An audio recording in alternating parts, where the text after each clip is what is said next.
It doesn't matter if it's a tournament or a YouTube collab. If LIV is involved, it's a line you don't cross. Bryan, known for his laid-back personality and self-deprecating humor, didn't exactly hide it either. The event was well documented online, with drone shots, mic'd-up banter, and behind-the-scenes clips that made their way around golf Twitter faster than a Rory drive. Golf.com reported that the match was already getting traction online even before the PGA dropped the hammer. Once they did, boom, the golf world exploded. What made this sting even more was that Bryan wasn't competing for prize money. He wasn't defecting, he was just there. But in today's tense PGA versus LIV landscape, even being associated is enough to get you benched. And in Wesley Bryan's case, that bench is now official. PGA Tour suspension confirmed. And this was only the beginning. The PGA Tour did not waste any time.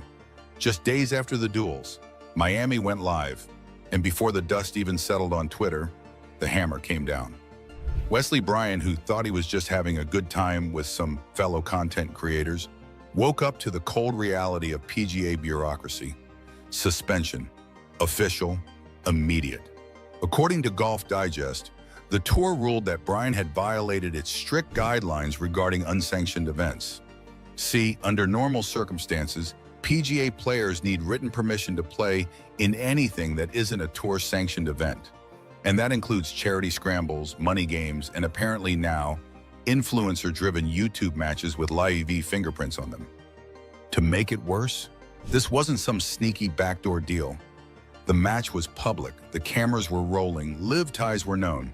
And yet, Bryan showed up with a smile and a wedge, probably thinking this was no big deal, until it absolutely was.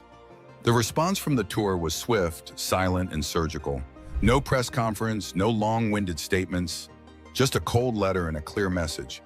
Play in a LIV-affiliated event, even if it's on YouTube, and you're out. And just like that, Wesley Bryan's PGA playing privileges were pulled. Bryan himself, he took to X, formerly Twitter, with a message that perfectly captured his blend of sarcasm and disbelief. I've officially been suspended from the PGA Tour. Didn't plan on playing any PGA Tour events the rest of the year anyway. Might as well give y'all something to talk about today. NBC Sports confirmed the suspension, and by then the headlines were writing themselves. It wasn't just PGA suspends player, it was PGA suspends player for a YouTube match, which, let's be honest, sounds more like an Onion headline than real life. But real it is. And with that one tweet, Bryan went from fringe tour guy to the newest face of the PGA versus LIV content war. The thing is, no one saw this coming, least of all him. And now the story was just getting started. The suspension was just a spark. The real fire came after, when golf fans, commentators, and even some fellow players started weighing in. Suddenly, Wesley Bryan wasn't just that tour guy who makes trick shots, or the fun content creator with a wedge and a GoPro. Now he was the guy who crossed the line. And depending on who you ask, he either broke a rule or broke loyalty. Let's be honest, we're in one of the most toxic, tense eras in golf politics. The PGA versus LIV war isn't just about where players tee it up. It's about brand image, moral high ground, and who's playing for legacy versus who's chasing bags. And whether Bryan meant to or not, stepping into a LIV-affiliated match, no matter how casual, looked like choosing sides. ESPN reported the reaction across social media, and it wasn't pretty. Some fans defended him, calling the suspension ridiculous. But others went straight for the throat. You don't get to eat at the PGA's table and then sneak off to LIV's backyard barbecue.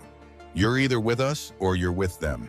Playing influencer golf while pros grind it out week after week, that's weak. And while those comments might seem dramatic, they reflect a deeper frustration. PGA loyalists, players and fans, have watched their tour get raided by LIV. Every crossover moment is seen as a betrayal. Even if you're not officially signing a LIV contract, even showing up to a LIV-tied event feels like you're opening the door. Then there's the influencer angle. Traditionalists hate it. Trick shots, YouTube antics, mic'd up tee boxes. It's golf, but not their golf. Bryan has always straddled that line between serious pro and online entertainer. This move just made that line collapse entirely. So here's the real question. Was this about a minor rule break or about protecting the brand war? Did Bryan get suspended for showing up or for showing who he's willing to stand next to? Either way, the hate came fast, and it hasn't cooled down since. If you know Wesley Bryan, you know he's not your typical tour pro. The moment news of his suspension broke, he didn't issue some polished PR statement or go silent. "Nope," he tweeted. "I've officially been suspended from the PGA Tour. Didn't plan on playing any PGA Tour events the rest of the year anyway." Delivered with a smirk, soaked in sarcasm, and sounding more like a YouTuber with a brand deal than a guy just handed a professional timeout. That tweet wasn't just a reaction, it was a vibe check. Bryan's never really fit the PGA Tour mold. He's a trick shot guy, a YouTube personality, a golfer who talks with fans like they're friends, not followers. Golf Digest has covered his transition in the past, from a solid tour player and RBC Heritage champ to a content-first creator following a rough patch of injuries and missed cuts. His game may have slowed, but his camera roll definitely didn't. And maybe that's why people can't decide how to feel about him. Is he disrespecting the game by cozying up to LIV adjacent content creators? Or is he simply doing what every other athlete in 2025 is trying to do? Build a brand that lives outside the leaderboard? ESPN once called him the most approachable guy on the range. Accusations designed to destroy his image completely. The first was a bombshell that Jack Nicklaus, a lifelong icon of the PGA Tour, had considered a $750 million offer to become the public face of the Saudi-funded LIV Golf League. According to Nicklaus's legal team, this claim was deliberately leaked to the media to portray him as a sellout, a man willing to trade his lifelong loyalty to the PGA Tour for Saudi money. The second accusation cut even deeper. Rumors began to spread that the 85-year-old legend was suffering from dementia and could no longer manage his own affairs. As Nicklaus's attorney Eugene Stearns told the court, what they were saying was, "You need to take the keys away from him." It was a calculated attempt to break him both professionally and personally, to strip away his voice and authority at the very moment he needed them most. But in the courtroom, the truth was finally unearthed. Through testimony and documents, Nicklaus's team dismantled the false narrative that Nicklaus companies had built. Yes, a meeting had taken place in 2021 with representatives from Golf Saudi, the organization behind LIV Golf, exploded across the golf world like a lightning bolt nobody saw coming. In a quiet interview that instantly turned volcanic, Laurie Canter confirmed what fans swore had to be a rumor. He turned down his hard-earned PGA Tour card to rejoin LIV Golf's Majestics GC. One simple announcement, and suddenly the entire sport was staring straight at one of the most unexpected U-turns in recent memory. And trust me, nobody was ready for this twist, because here's the part that made jaws drop even lower. He earned that PGA Tour card. He climbed the ladder.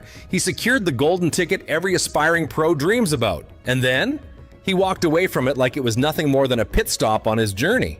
According to Reuters, Sky Sports, and Golf Channel/AP, insiders were stunned not because he left, but because he left now, right when the door had finally swung wide open. And that's exactly why this moment hit with the force of a full swing driver. Analysts didn't even try to hide their shock. Some called the move bold, others reckless, a few labeled it career-defining, and not in the usual polished way. Meanwhile, fans went nuclear on social media.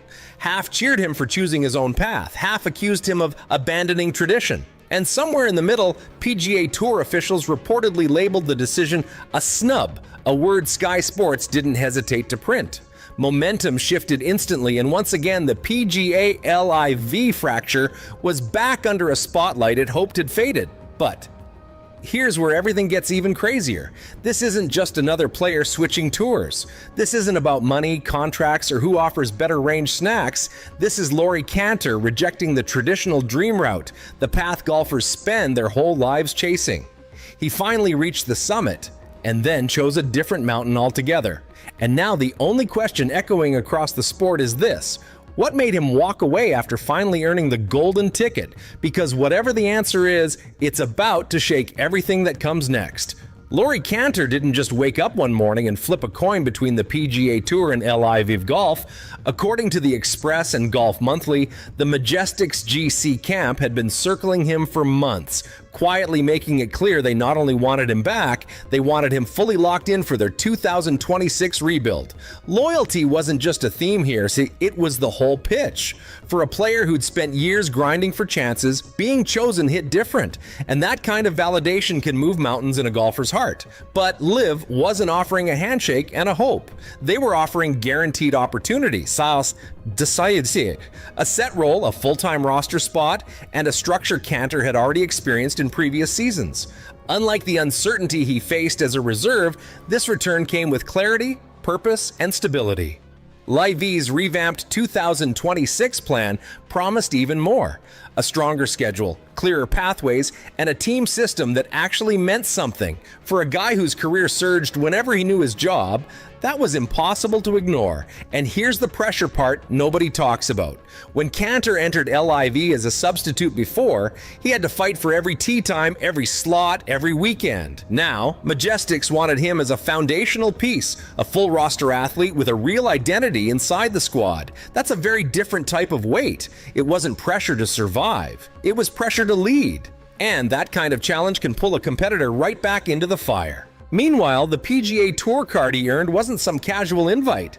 In the AP and Golf Channel reporting, Canter said he was grateful for the moment. He knew the value. He respected the grind and he understood the privilege attached to a card players devote entire careers to chasing. But deep down, he admitted his future didn't sit on that side of the fence.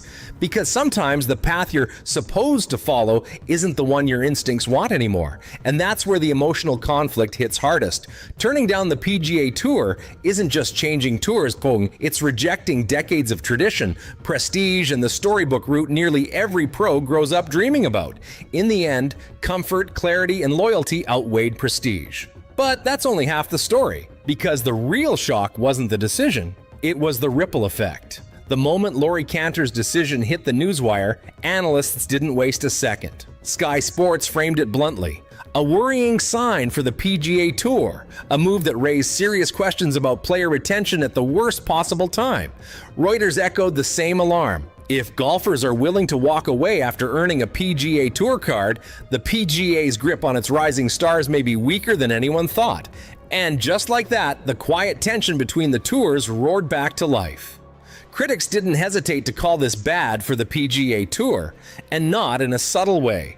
Losing a player who just secured his card strengthens the narrative that the PGA can't hold on to talent once LIV shows up with structure, stability, and a clear role. This wasn't a superstar defecting. This was a working-class grinder choosing guaranteed opportunity over tradition. And if the grinders start leaving too, that's a problem the PGA can't spin away, because when the foundation cracks, the whole building feels it. What made this even worse was the timing. The PGA and LIV have been stuck in fragile, slow-moving unification talks that already feel like they're held together by golf tape and wishful thinking. A move like this?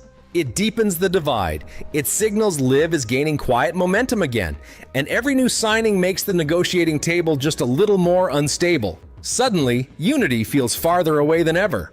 Meanwhile, fans went straight into battle mode online. Half of them praised Canter for chasing a future that made sense for him, the same way supporters rallied behind Bryson or Cameron Smith. The other half, they weren't so forgiving. Some called it a betrayal of the traditional ladder, the same ladder countless players climbed for decades. The divide felt exactly like the Rory Bryson era, a split where every opinion becomes a battlefield. And in that chaos, the sport feels fractured all over again. Behind the scenes, insiders whispered that other DP World Tour players were watching closely. If Canter's move pays off, he won't be the last. Golf Monthly hinted at this growing curiosity, a quiet undercurrent of players evaluating their own futures. And just when it looked like the storm might calm down, things escalated again. When Reuters confirmed that Laurie Canter was officially joining Majestics GC for 2026, the reaction inside LI5 circles wasn't quiet pride. It was full-on satisfaction. This wasn't a random pickup or a filler signing. This was strategic. According to both Reuters and Complete Golfer, Majestics GC had been eyeing Canter because of one trait they desperately needed: reliability.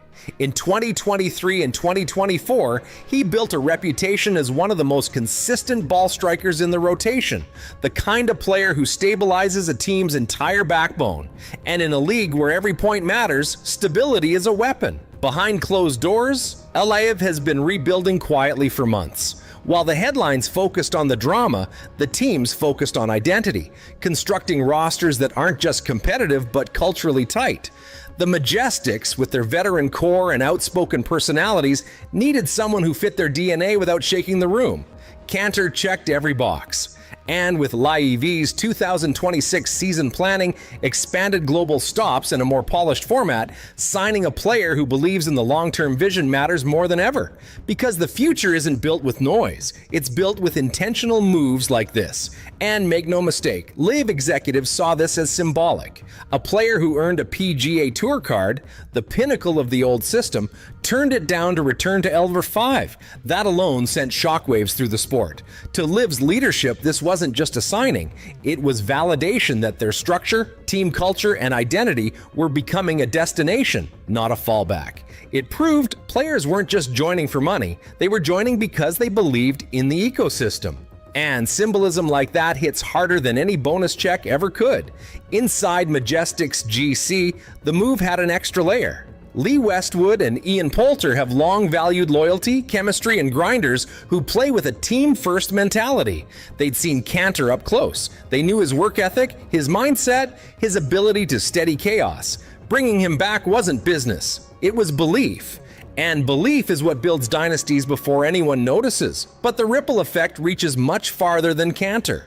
Sources around the DP World Tour quietly admitted that more players are watching this move closely. If Canter thrives, others may decide LIV isn't a gamble. It's an opportunity they can't ignore. What looks like one man's career choice is actually a sign of where the sport is shifting.